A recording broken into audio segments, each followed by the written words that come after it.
ओडिशार महान बरपुत्र उत्कल केशरी डॉक्टर हरेकृष्ण महताबंकर 39तम श्राद्धवार्षिकी उपलक्षे तांको प्रति गभीर श्रद्धांजलि ज्ञापन करुछि। आपण माने जानती डॉक्टर हरेकृष्ण महताब एकाधारा जड़े महान स्वाधीनता संग्रामी, विशिष्ट राजनीतिज्ञ, साहित्यिक, सांबादिक, ऐतिहासिक तथा जनप्रिय लोकनेता थे। आउ से थिले मध्य आधुनिक ओडिशार निर्माता।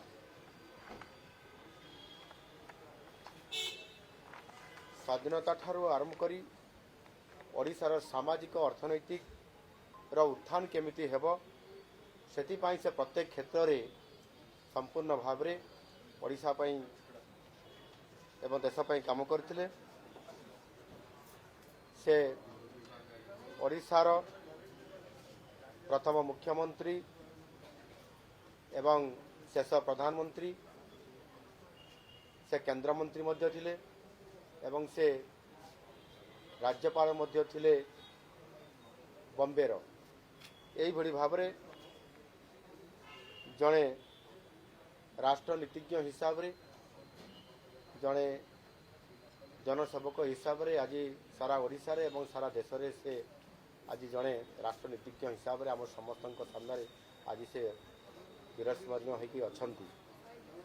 तांको द्वारा आम जानी समस्ते ओडिशार राजधानी प्रतिष्ठा हवा भुवनेश्वर रे, हीराकुदर नदीबंध, राउरकेला इस्पात कारखाना, उत्कल विश्वविद्यालय, ओडिशा हाईकोर्ट, विद्याधरपुर स्थित धान गवेषणा केन्द्र एवं कटकर रेलवे स्टेशन यह समेत मध्य अनेक विकासर स्थापत्य को विकासर से प्रत्येक गोटे गोटे कार्य को से बहुत आग को नहीं थिले। एवं आमे निश्चित भाव रे आज जो आधुनिक ओडिशा आज जो आमे एक नुआ ओडिशा गठन करिबा पई जो आम सरकार आज संकल्प नहीं एवं से समय से नवजागरण अग्रदूत हिसाब रे ओडिशा निर्माण रे से ये कार्य से आरंभ करथिले। एनु निश्चित भाव रे तांकर नीति और आदर्श को चिरदिन पाई आमे समस्ते राज्य सरकार एथिरे तांकर मार्गदर्शन को आधार करिकरी आज आमे संकल्प भी नहींचु, विजन मध्य नहींचु समृद्ध ओडिशा 2036